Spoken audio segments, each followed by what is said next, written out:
करायला तयार नाहीयेस ना, तो विचार करायला तुला मी भाग पाडतोय.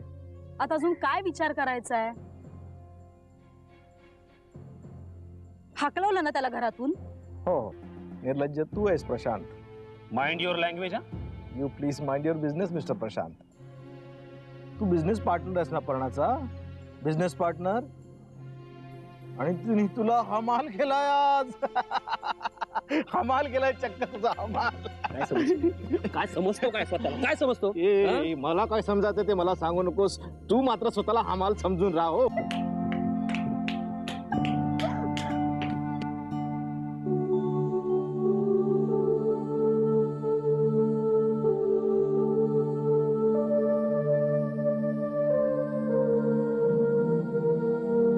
अरे पण तूही तुझ्या तब्येतीची काळजी घे बरं.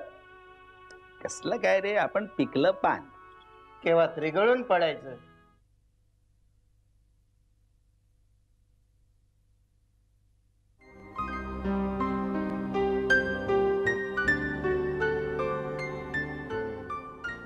अरे तू ऐक काय ग, काय करतेस नसते उपद्व्याप. अरे ते फुगडी खेळत होतो ना, तर नख तुटलं माझं आणि ते खूपच होतं म्हणून म्हटलं कापून टाकू. तर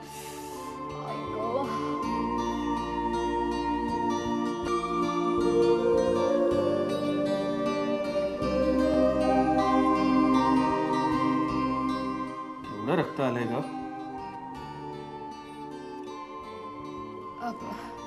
तू तू भाईंना भेटायला गेला होतास ना? हो अगं, पण तिकडे भालेराव काका बसलेत. म्हटलं डायरेक्ट तोफेच्या तोंडी नको जायला. मला एक काम कर ना, गरम गरम चहा करून दे ना, मग जातो तोफांच्या तोंडी. अरे पण तुझ्या हाताला तर लागलंय ना. हरकत नाही रे, एवढंच तर लागलं. काय ग, कशाला हे नसते उपद्व्याप करायचेस? अरे दीनी मला चॅलेंज केलं होतं. तिला काय जातंय सांगायला? ती काही घरातली कामं करत नाही. कामं सगळी तुला करावी लागतात. म्हणजे पाण्यात हात तुझा जाणार आणि इन्फेक्शन तुला होणार. तिला काय फरक पडतोय? तिला चांगलाच ओळखून आहे मी. आहेत कुठे मॅडम? योगासनांच्या क्लासला गेलीये. प्रशांत बरोबर का? प्रशांत तिचा बिझनेस पार्टनर आहे, योगा गुरु नाहीये, कळलं? आणि तुला एवढीच शंका असेल तर तू का नाही जाऊन बघत तिथे? तुला एवढं चिडायला काय झालं? मी आपलं सहज विचार. हो सहज विचारलंस. प्रशांतचं जाऊ दे, तुझी ती आहे ना इनोसेंट मुलगी, काय तिचं नाव, ती नीमा. ती काय करते ते बघत जा ना जरा. तिचं काय मध्येच? ती आज सकाळी इथे घरी आली होती आणि तिने इथे येऊन जो काही गोंधळ घातलाय ना दी समोर, तो पण विचारू नकोस. अरे बापरे, काय केलं त्या इनोसेंट मुलीनी? तुझी ती इनोसेंट मुलगी आहे ना, इनोसेंट असिस्टंट, तेच ते. ती आली होती, आल्या आल्या हे ना मी सरांसाठी हे आणलंय, सरांसाठी ते आणलंय, सरांसाठी ते आणलंय. आणि आणि काय रे, तुला इथलं जेवण पचत नाही म्हणे? काय? हो, तुझी ती इनोसेंट असिस्टंट तुझ्यासाठी पचनाच्या गोळ्या घेऊन आली होती. चल ग, काहीतरी सांगतेस तू, मला नाही पटत आहे. तुला म्हणायचंय काय मी खोटं बोलतेय? तसं नाही ग, पण घे ही बघ आली. बघ काय त्याच्यात, मी तर रोजच येते. हा फक्त आज डबल वेळ यायला लागलं. ते काय झालं ना सर, मी सकाळी तिथे गेले होते घरी, तर मला कळलं की तुम्ही इथे आला आहात, म्हणून तुमचा सगळा बाड बिस्तारा घेऊन ना मी इथे आले होते. मग इथे आले तर मला कळलं की तुम्ही परत गेलात, म्हणून मी पुन्हा हे सगळं घेऊन ना तिकडे गेले. आणि आता तिथे गेले तर कळलं परत तुम्ही इथे आलात. कळलं. सगळं कळलं. कळलं ना? काय ग इनोसेंट मुली, तू जे आली होतीस ना सकाळी, ते कशासाठी आली होतीस? तुझ्या सरांची तुला काळजी वाटत होती म्हणून आली होतीस ना? ते काय काय घेऊन आली होतीस ते सांग ना त्यांना. ते असं कसं मी एकदम बोलणार? हे बघ निमा, तुला एकच सांगून ठेवतो, माझ्याबद्दल विनाकारण गैरसमज पसरतील असं काहीही वागू नकोस. सर, तुम्ही एवढं कुणाला बॉदर करता की गैरसमज होतील म्हणून तुम्हाला भीती वाटते? प्रश्न तो नाहीये. माझ्याबद्दल विनाकारण गैरसमज पसरलेले मला चालणार नाही. गुड, चांगलं वाक्य बोललास. हे लक्षात ठेव मात्र वाक्य कायम. विनाकारण झालेले गैरसमज. कळलं? तुला काय म्हणायचंय? आता मला काहीच म्हणायचं नाहीये. मी जाते, भाईंच्या औषधाची वेळ झाली. हे बरं आहे तुझं. प्रत्येक वेळेला वाक्य अर्धवट सोडून निघून जायचं. तुला चहा हवाय ना? चहा पाठवते मी. काय इनोसेंट मुली, भाईंना भेटायचं ना तुला? चल चल जाऊया. चल ग, अगं चल. सर आहे तिथेच, त्यांना चहा आणून देते. चल जाऊया भाईंना भेटायला. हात सांभाळ ग.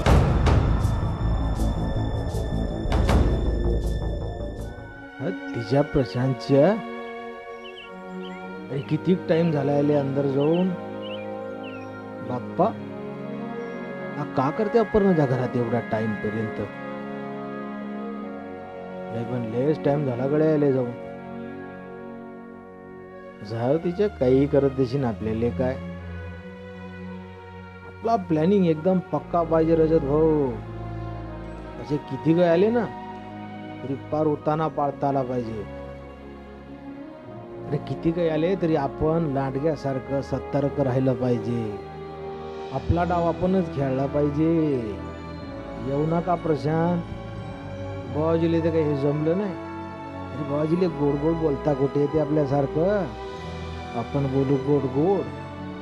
आणि या प्रशांतले आणि भाईच्या संबंधातल्या हरेक जणाले आपल्या मुठीत करून घेऊ. मग बाबाजीले सांगायला होईल ना, बाबाजी तुम्हाला जे जमलं नाही ते तुमचा हा पोरगा खजुराच्या बिया काढून खाणारा रजत करून दाखवणार आहे. आता गोड गोड बोलू, पायावर लोटांगण घालू या प्रशांतच्या.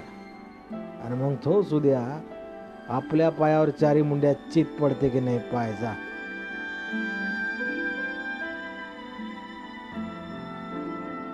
भुंगा भोंगा काय भुंगा होतास का रे गेल्या जन्मी? का हो? नाही, सारखा या घराच्या आसपास रुंजी घालत असतो म्हणून विचार.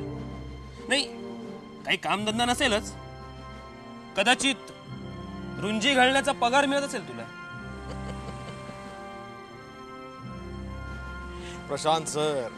प्रशांत सर तुम्ही काहीही म्हणालात तरी मी रागवणार नाही. कारण आजपासून सीज फायर. अचानक अशी उपरती कशी काय झाली? पश्चाताप झालाय मला. अहो त्या दिवशी आपलं भांडण झालं ते एका अर्थी बरंच झालं. तू काय मूर्ख आहेस का रे? नाही म्हणजे एकाच वेळेला दोन विरुद्ध गोष्टी बोलतोस.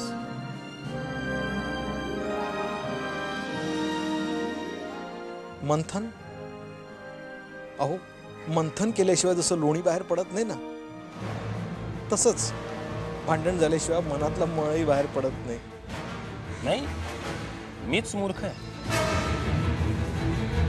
तुझ्याशी बोलत बसलोय ना. आपण करा आपलं मंथन. युजलेस निरुपयोगी नाही. परमेश्वरानं निर्माण केलेली कुठलीही गोष्ट निरुपयोगी नसते प्रशांत भाऊ.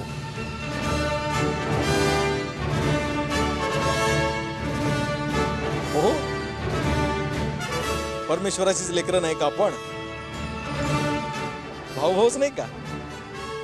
आणि त्यानं निर्माण केलेली कुठलीही गोष्ट निरुपयोगी नसते. पिंडदानाच्या वेळी पिंडाला शिवायला म्हणून का होईना कावळ्यासारख्या क्षुद्र जीवाचाही शोध घेतोच की नाही आपण. मी तर माणूस आहे. खरं सांगतो प्रशांत भाऊ, योग्य वेळी आणि योग्य पद्धतीने कराल ना तर माझाही उपयोगच होईल तुम्हाला. अगदी खरं. हा तर मुद्दा काय होता आपला? हा हा त्या दिवशी आपलं भांडण झालं ते एका अर्थी बरंच झालं. अपर्णाविषयीच्या तुमच्या मनातल्या खऱ्या भावना कळल्या ना मला. म्हणजे खऱ्या शुद्ध सात्विक भावना मला कळल्या. आणि तुमच्या बोलण्यावरून मला असं जाणवलं की तुमच्या मनात वासनेचा लवलेशही नाही. चुकलोच. I am sorry. I am sorry Prashant. Really I am sorry.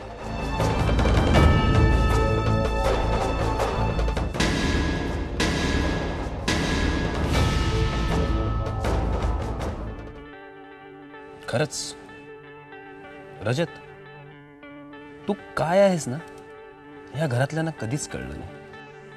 हो ना प्रशांत भाऊ. हो, माझी खरी ओळख अजून कोणाला पटलेलीच नाहीये. पण योग्य वेळ आली ना की मी या घरातल्यांनाच काय संपूर्ण जगाला तुमची ओळख पटवून देईन.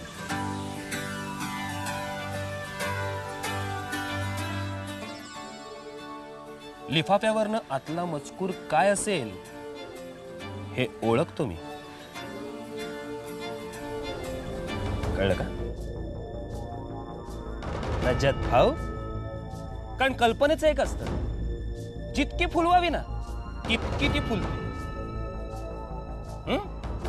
पण साध्य काहीच होत नाही रे. पण शेवटी कल्पना त्या कल्पनाच असतात. रजत भाऊ, घरी जा आणि काम धंदे करा. Cease fire. निर्लज्ज.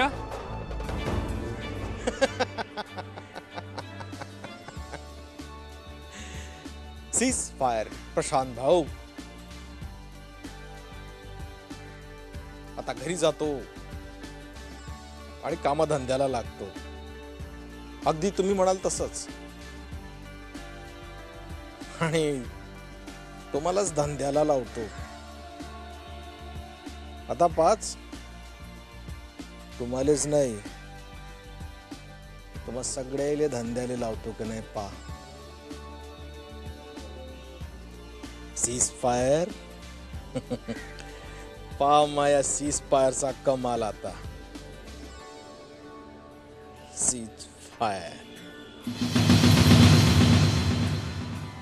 Cease fire.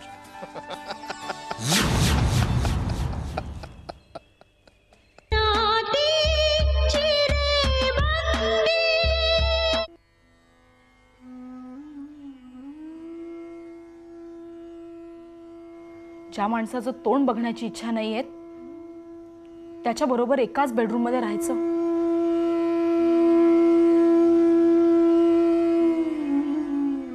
का तर भाईंची इच्छा.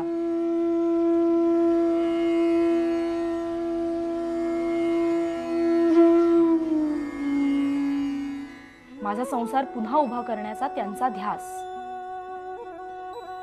म्हणून केवळ म्हणूनच मी तडजोड करायची.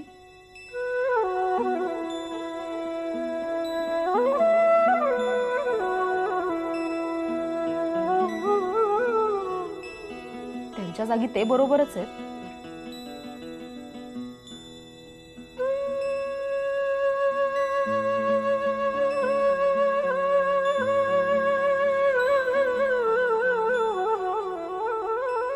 एकुलत्या एका मुलीचा संसार सुरळीत चालावा असं कुठल्याही बापाला वाटणारच. एकुलत्या एकच का, कितीही मुलं असली तरी त्या सगळ्या मुलांचं भलं व्हावं असं प्रत्येक बापाला वाटणारच.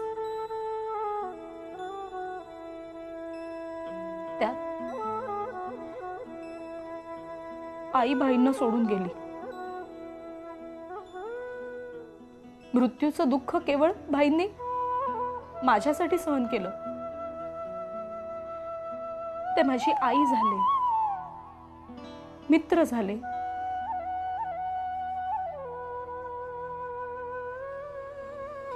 अगदी आजही भाई माझे बेस्ट फ्रेंड आहेत.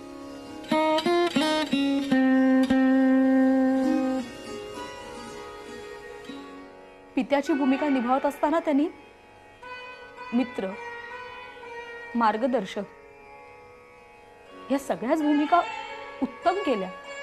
भाई, मी तुमच्या भावना समजू शकते हो, पण भाई, तुम्ही तुमच्या जागी बरोबर होतात, आहात आणि नेहमीच राहणार. पण तुम्ही मला समजून घ्या ना. माझं काय चुकलंय?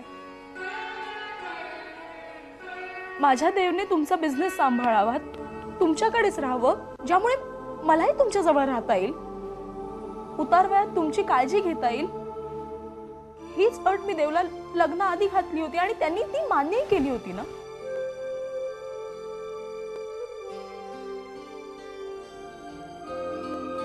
पूर्णपणे मान्य केली होती.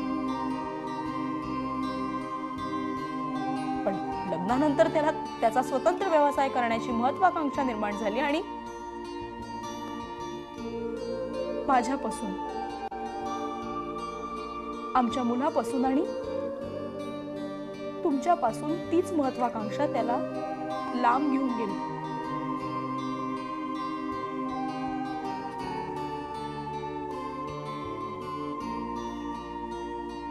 त्याने मला दिलेलं वचन मोडलं केवळ बिझनेससाठी.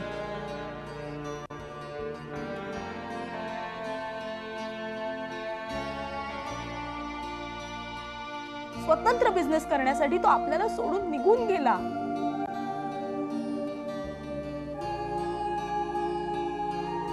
जर त्याने फक्त स्वतःचा विचार केला, मग आपण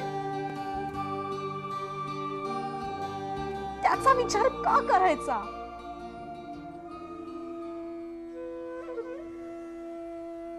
मी काही जगावेगळी अट घातली नव्हती ना त्याला.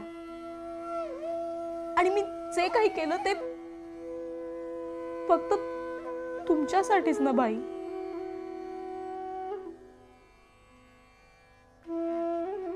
तुम्ही माझे आदर्श पिता झालात, मग मी तुमची आदर्श मुलगी व्हावं असं मलाही वाटलं. म्हणूनच मी देवला ती अट घातली, केवळ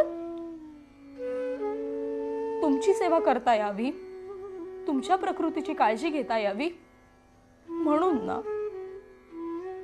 पण मग तुम्ही मला का नाही समजून घेत?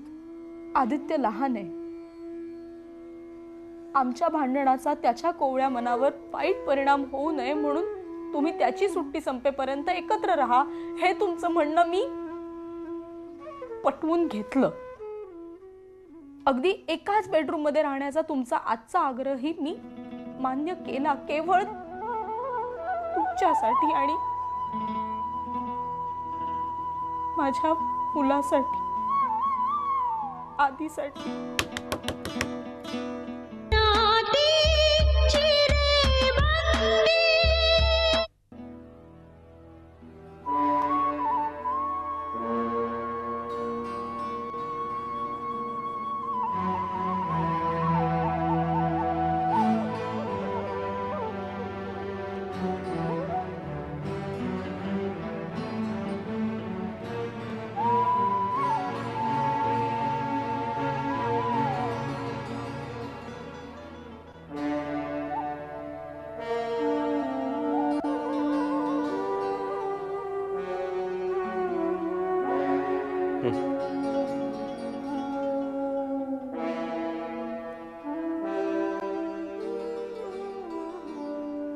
ताराने मला दिला म्हणून मी तुला आणून दिला. तर तेवढं रागवण्याची काय गरज आहे? एवढाच जर राग आपल्या नाकावर असतो ना, तर मग स्वतःच्या वस्तू आपण स्वतः सांभाळाव्यात ना. आणून दिला त्याबद्दल थँक्यू बाजूलाच राहिलं, उलट माय फूट. हेच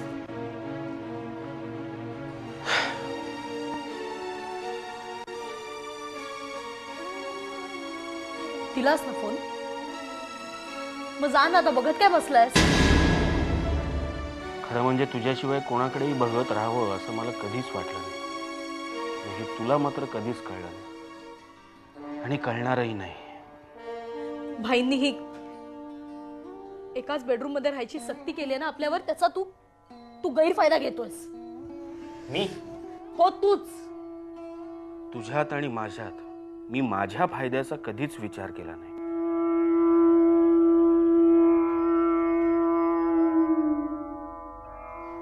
हा साज बावळटासारखा माझ्याकडे बघत राहणार. मी याच्यावर कितीही ओरडले तरी बघत राहणारच. बावळट आहे. आधीही असाच बघत राहायचा, तेव्हाच प्रेमात पडले होते मी.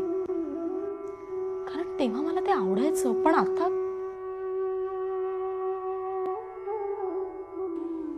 बघत काय बसलाय? जाऊन झोप ना तुझ्या जागेवर. माझ्या जागेवर?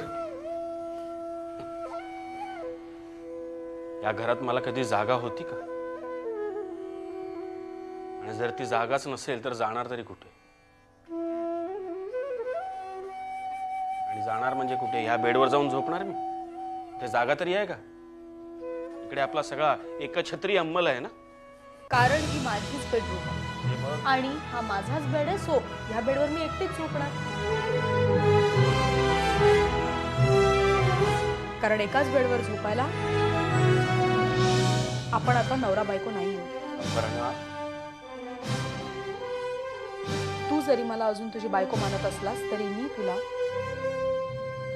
फक्त एक बिझनेसमॅन मानते.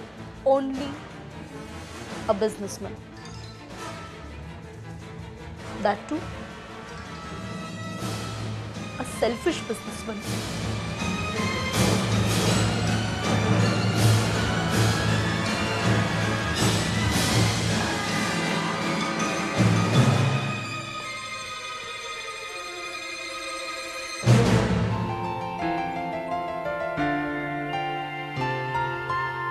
खोल मनातून ओल जिथे